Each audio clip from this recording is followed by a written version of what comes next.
Spun unele vechi povești că muntele Retezat nu a avut dintotdeauna înfățișarea pe care o cunoaștem.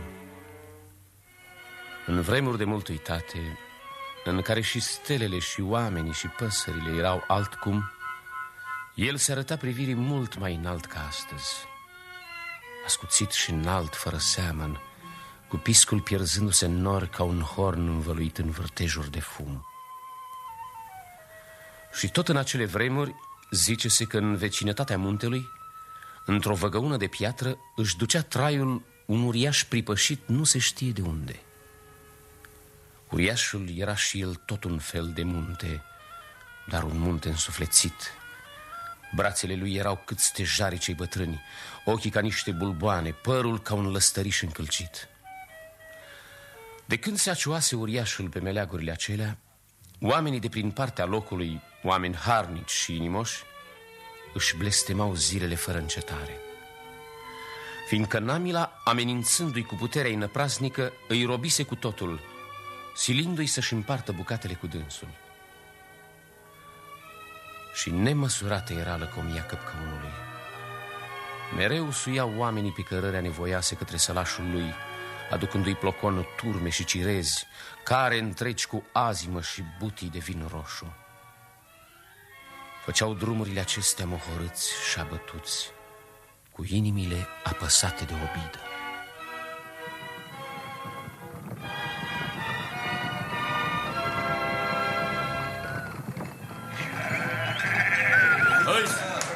Hăi, bolerica! Hăi, da, ha! Hai, încă o leacă de o pinteală și gata e urcușul. Ia, băi, îndemn, stare, că să-i sloviți de tot, măi. Ia să cătui povara și drumul ăsta blestemat. Ce, mai? Poate să fie și drumul, și povara. Dar eu altceva zic. Că până și vitele au simțit jalea noastră, până și ele au un pasul zăbavnic, îngreunat ca plumb. Tocmai, moș Chirile, tocmai. Că nu crezi să se afle pe lume făpturi mai năpăstuite și mai îndurerate ca noi. Neamul nostru nu a fost nici când în robie. Și iată că am ajuns să ne atârne viețile de voia unei arătări slute și netrebnice. Mai încet, oameni buni, mai încet. Că pe aici până și pietrele și copaci și vântul ascultă de uriaș și îi pot duce la ureche vorbele noastre. Ei, Costeo, cum te mai bântuie spaima? Nu-ți face griji, că ne-a răpus dânsul capetele. Ne vrea teferi ca să-l putem sluji și îndestula. Și chiar dacă s-ar mânia și ne-ar zdrobi, ce mare nenorocire. Decât asemenea trai, mai bine lipsă. Ia, opriți scarele să mai răsufle și vitișoarele astea.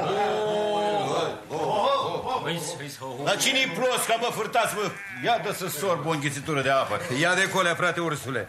Potolește-ți setea. Ia, ține și o fărâmă de turtă, să nu bei pe inima goală.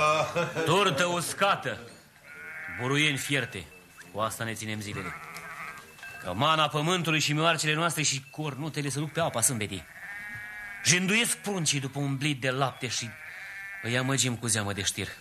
Când doare, când s-o sfârși chinul nostru? Când o plesni pânticile nesățuosului. Spus-vă, fraților, nu mai grăiți astfel, că s-ar putea să o pățim și mai rău. Eu ți-am deslușit, Costeo, că mai rău nu poate să fie. Așa o fi, moș Chirile, dar la ce slujesc vorbele? Vorbele nu, ai dreptate. Dar din grai și din gânduri poate să azimisle și fapta. De că eu unul cât mis de bătrân, tot nu mi-am pierdut nădejdea.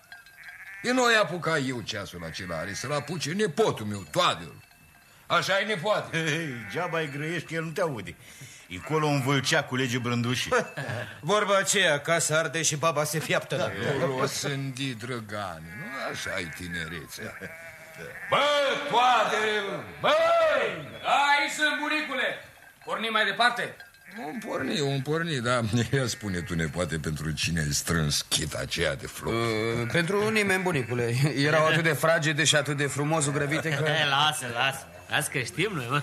În florile acelea lucesc ochi de fată, mă. Ochii Elenei și împoierului. Nu e adevărat, dacă vreți să știți, eu... Lasă, nepoate, lasă, nu te mai ascunde, că dragostea e lucru sfânt și curat. Măcar de-ați avea voi o fărâmă de bucurie. Și acum mânați mai departe după blestemul nostru.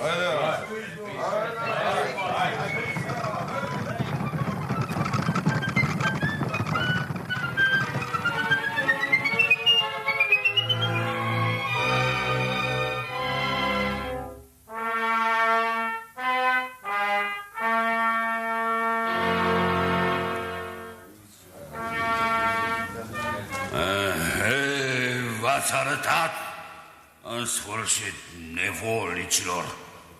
Mi s-au tocit măselele scrâșnind și așteptându-vă. Drumul e lung și e greu, Maria ta. Și apoi gândești că atâta amar de bucate și cirezile astea ne-au picat din văzduh. Trudim până ne piere suflarea ca să-ți împlinim voi. Atâta știți să vă plângeți și să cârtiți. Norocul vostru e că am inimă bună și nu vă sfărâm sub călcâi cum ar trebui să o fac. Ați adus toate cele poruncite? Berbeci și zgrași? Azi mai coaptă destul? Coaptă destul și frăgezită cu lac. Văd că toate-s cum trebuie. Puteți pleca și data viitoare? Nu, adică stați. Uitam porunca cea mai însemnată. Nopțile friguroase, piatra rece, simt junghiuri prin închetorii, prin spete. Am trebuință de o cojoacă mițoasă, lungă. Mă, tăhălos cum ești, i-am jupuit toate țurcanele și încă n-ar ajunge. Nu-mi pasă! Împliniți porunca sau de nu vă jupoi eu pe voi. Și încă ceva. Am nevoie de o slugă. Doar te slujim cu toții, fără vreo plată. Asta-i datoria voastră a tuturor. Unul dintre voi va trebui să rămână aici, la sălașul meu, zi și noapte. Să-mi curețe scai ce mi se anină în plete, să-mi pregătească seara culcușul și să-mi spună snoave și povești când mă încearcă urâtul. De om cugetavă, dar nu-i lesne de aflat om pe potrivă. De ce mai cugetați să bavă de pomană? Ia spune cum te cheamă, flăcăule. Pe mine? Toader. Par sprinter și isteț. Hai să rămâi cu mine să-mi slujești. Flăcăui crud, nevrâsnic încă. Copilan. Ba, e zdravă-l, văd eu bine. Ei, nu te bucuri, flăcaule, de cinste? M-aș bucura cum nu, dar vezi, măcar de mi-ai îngăduit să vin peste o lună, două. Nu, cu mine nu încape tocmeală. Ce-am hotărât, rămâne hotărât. Apucă-te de treabă, iar voi ceilalți scătați-vă de drum, cât nu m-am mâniat. Bunicule, să-i spui Ilenei. N-ave grijă de Ileana. Îndură bărbătește și nu-ți pierde nădejdea. Amară soartă.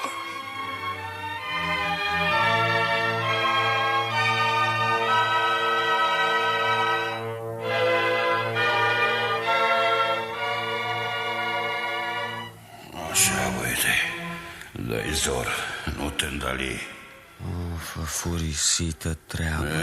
Ce tot bodogănești acolo?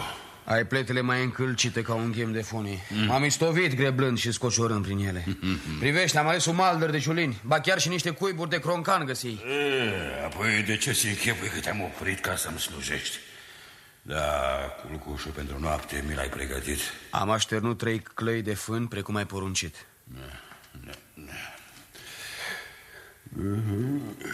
Ce fân înmiresmat și moale. Să-ți tot întinzi mădularele. Văd că ești harnic și priceput, băiete. De mi-ai slujit tot astfel, am să te răsplătesc împărătești într-o zi. Pentru vreo răsplată fac eu ce fac, știi bine, ci de nevoie. Dar dacă n-ai grăit numai așa de asurda, află că în loc de orice simbrie, numai un lucru ți-aș cere.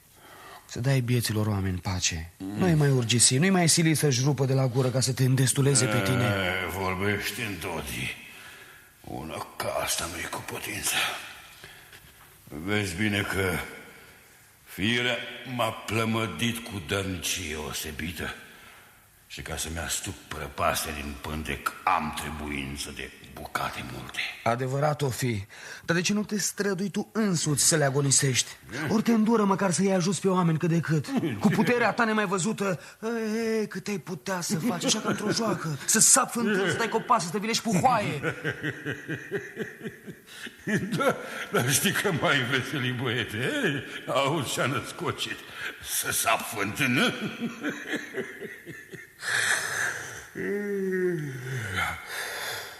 Cum mă mai furnică somnul și așternutul-i moale ca un mătul.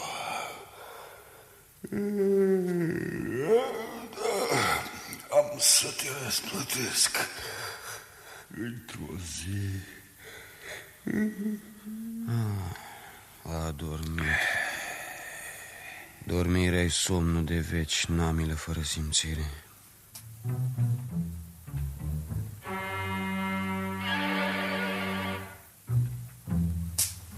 Hei, cine? Cine se furișează prin pădure? Sunt eu.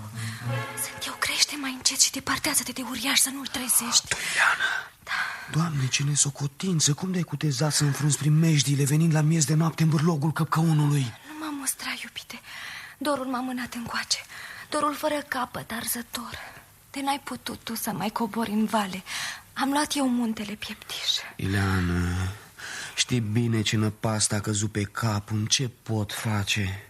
Nu rabda furisitul să mă depărtez o clipă, să-l înduplec nici poveste. Iar de-aș fugi m-ar prinde și m-ar strivi ca pe o gânganie. Știu, Toadere, știu.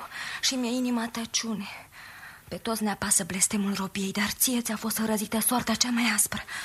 Să fii mereu în preajma acestei făpturi haine, slute. Mereu departe de lumina și blândețea ochilor tăi, Ileana. Iar eu să nu-ți mai pot culege seara în auz fermecatele povești. Tot ce-am visat, ce-am nădăjduit, se spulberă ca de un vânt vrăjmaș. Voi împleti cosița albă, Toadere. Va răpune întristarea ceas cu ceas. Arar mi-a fost dat să ascult asemenea tânguiri. N-ar crede nimeni că sunteți două făpturi în primăvara vieții. Cine a creit? Oh, ce strălucitoare plăsmuire! Ce dalp veșmânțe sud din raze! Ființă ești sau duh? Sunt zâna muntelui acesta și pământenilor abia odată la un veac mă înfățișez. Dar tânguirile și jalea voastră m-au făcut să calc rânduiala, iată. Iertare, zână bună, că ți-am tulburat tihna, dar de-ai cunoaște pricina mâhnirii noastre. O cunosc prea bine. Peste măsură sunt și eu de mânioasă și înverșunată împotriva acestui căpcăun nelegiuit, plin de cruzime. Atunci, zână, de ce nu te slujești de măiestele-ți puteri ca să-l alungi de aici, ori să-l nimicești cu totul? Aceasta nu e cu putință, fata mea. Nu mi-este dat. Dar pentru voi, pentru iubirea voastră, pot face altceva. Am să vă iau în palatul meu subpământean, cu cămări de argint și de mărgăritar, și veți trăi tot restul zilelor în desfătare și cântec, nemai cunoscând zbuciumul. Cum să-ți mulțumim, oare, stăpâna muntelui? Nu te pripi, Ileana. E drept, pentru noi doi ar trece toate astfel ca un vis. Dar ceilalți oameni, ei ar rămâne ca și până astăzi, pradă robiei și durerii. Putea vei oare să uiți, să te bucuri, să cânți, când semenii tăi nu-și află alinarea? Mă iartă, Toadere. O clipă la gândul fericirii noastre, judecata mea a fost oarbă. Ciudat, sunteți atât de tineri. Și totuși iată că din cumpăna aceasta gândul la suferința semenilor voștri iese biruitor. Dar nu te mirare, oricare om ar fi cugetat la fel. Da, da. Dar din păcate nu-i pot aduce pe toți în tărâmul meu spre izbăvi de chin. Și apoi chiar de-aș putea, la ce bun? Menirea lor e să viețuiască pe pământul care îl e drag. Da, pe pământul lor, dar nu ca robi. Ce pot oare? Să-l înfrunt eu însumi pe uriaș? Nu vrea ursita? Tot voi, pământenii, va trebui să-l răpune. Dar cum? E atât de mare, de fioros și de puternic. Da, însă cu iscusință, cu puțină viclenie. Poate că lucrul n-ar mai fi atât de greu. Cunoști vreun mijloc, Zână? Spune-l. Ajută-ne cu sfatul și îți vom purta recunoștință în veac. Ar fi un mijloc, da. Nu strică să încercăm. Dar pentru asta tu, Ileana, trebuie să cobori în sat fără zăbavă, vei strânge oamenii, vei bate din poartă în poartă și le vei spune că Zâna Munților...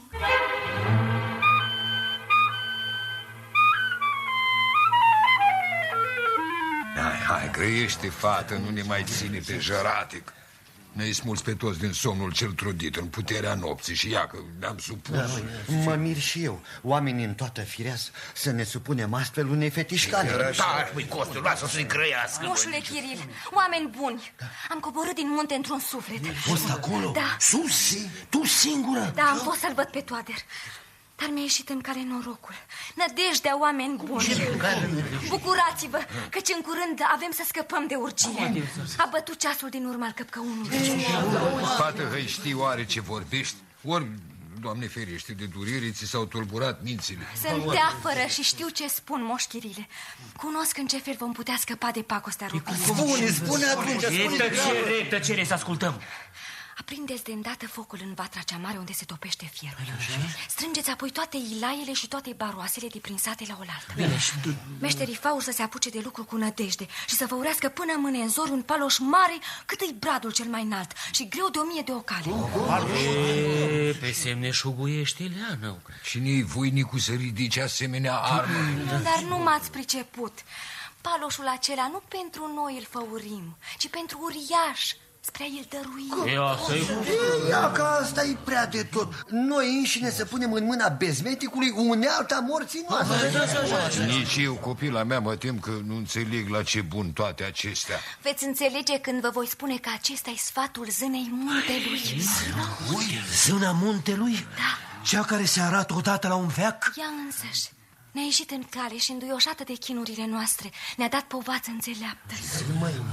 Iată, fraților, de ce vă îndemnam eu să nu pierdeți nădejdea mântuirii. Hai, deslușește-ne, copilă dragă, tâlcul acestei poveți. Vom împlini întocmai și cu sârg spusele zânii. Pe cât e de mătăhălos asupritorul nostru, pe atât de împuținată este judecata. Pe aceasta, cât și pe marea lui Trufie, va să ne bizuim.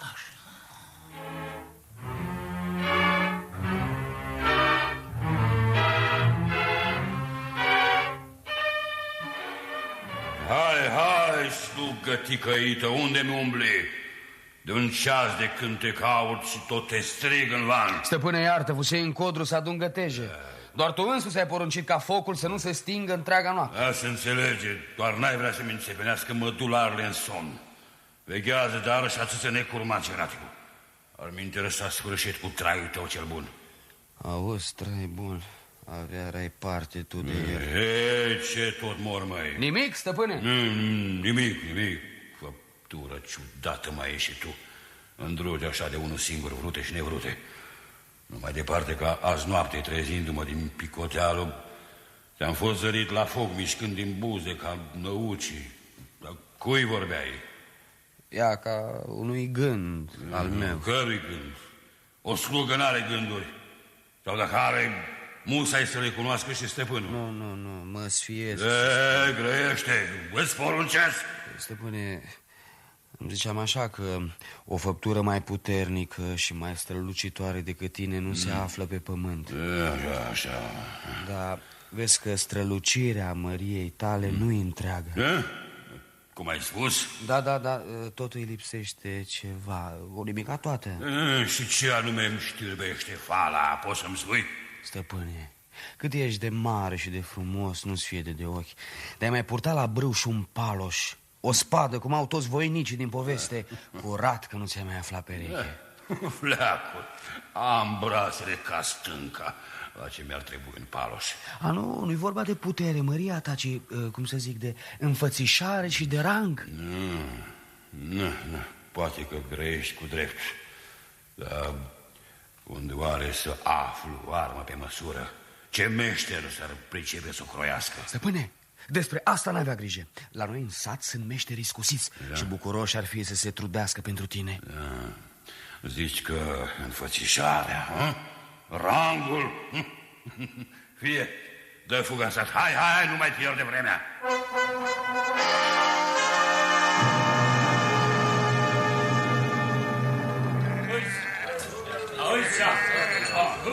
Hei, ați îndeplinit porunca? Ați adus? Domnul Maria ta, privește, berbeci de soi, juncane. Și carele cu azimă. Și poloboacele cu vin de tămuioase. Ajunge! Nu vă mai preface surzi și neînțelegători. Întreb de paloșul ce-am poruncit. Nu te mânia, stăpâne. Iată că sosește și spada cea maestrită. Un tamazlăc întreg de vite s-o pitește în joc, trăgând-o. Da, văd. Nu-i rău lucrată. Și scânteiază în soare ca argintul. Hai, prindeți-o la cingătoare slăvite, să ne minunăm și noi. Ce mândrețe! Ce înfățișare mi-a semuit! Așa-i că îmi sporește farmecul făpturii. Bun gând avuși, flăcăule. Acum chiar că nu mai am pereche în lume. Sunt cel mai falnic, mai semeț, mai tare. Între făpturi, vezi bine că n-ai asemănare. Dar iată că alt gând mă bate abia acum. Și iarăși mă sfie să-l spun. Rostește-l. Poate că e un gând cu minte. Mai bine nu, stăpâne. Nu vorbești să zic. Auzi-ai mai născocit, ia seama. Răbdarea mea nu-i fără margini. Luminăția ta, flăcăul se cam teme să-ți spună. Și pe drept. Dar eu, un biet moșneag cu zilele numărate, pot să-ți spun fără înconjur, căci știu și eu ce a trecut prin minte. Da, cu toții știm. Nu vă înțeleg ce vorbe sunt și astea. Stăpâne, drept că ești mare și semeți pe lângă noi, bieți oameni. Dar muntele acela, piscul ce se pierde în nori, e mult mai falnic decât tine. Nu lua în seamă, slăvit. Păi ce e un pisc de piatră? O fi mai chipeș, mai înalt, mai tare, dar nu pune la inimă. Așa să fie oare? E piscul cel de piatră mai înalt ca mine? Stăpâne! Mai strălucitor? Stăpâne! Eu nu s-aș fi mărturisit de mă tăiai și în bucățele. Acum însă că ai aflat acela sfat, îți dau și eu. Nu te mâhni, nu te lăsa pradă obii. De ce poți să faci? Stânca e mai tare. Mai tare zici? Dar pentru ce atunci ne-am pus la brâu un palos, în pulbere, voi prăvăli tufia sâncii, fruntea ei de piatră. Ține munte afurisit și mai înalt și mai ține și încă pleacă-te păsit.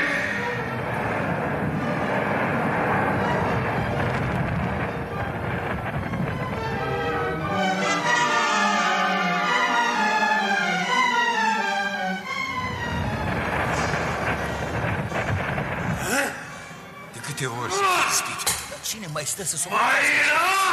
Priviți, sudoarea lor orbește. E vlăguit, dar nu se lasă. Ivește crânce, nu te lăsa, stăpâne! Dă-i mereu! Muntele crapă! L-a retezat, se prăvălește.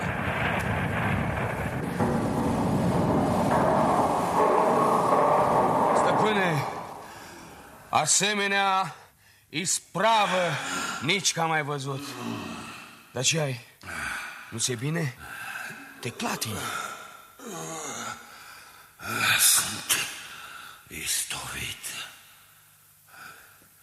În joaca asta Mi se scurse toată vlaga. M-aș odihni o leacă. Hai să te odihnești de veci, namilă crudă și trufașe. Pe el, fârtați! Loviți-l toți cu gheata! Cu securea până nu-i vin puterile la loc!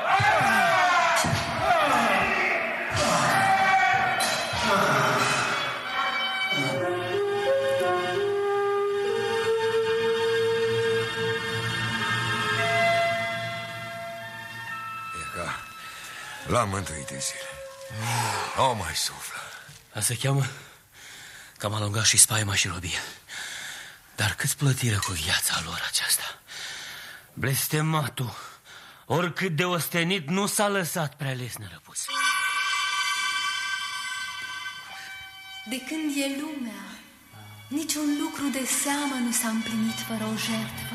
Zâna cea bună. Zâna. Mărită zână, ne afli trudiți și însângerați, dar plini de bucurie că biruierăm năpasta. Îți mulțumim din inimă. Nu mie mi se cade să mulțumiți, ci doar făpturilor acestora tinere. Nouă? Prea milostivă zână. Doar tu ai născocit tot vicleșugul. Povața eu v-am dat-o, ce e drept. Dar ce m-a îndemnat să vă ajut decât tăria și frumusețea simțirii voastre? Voi n-ați primit o fericire doar a voastră, singuratecă, iubirea ce v-a înmugurit în inimi și-a împletit lumina cu lumina dragostei de oameni.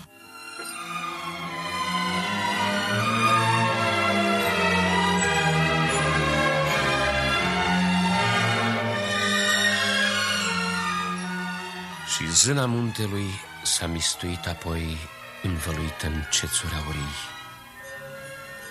De atunci ea s-a arătat tot mai rar pământenilor.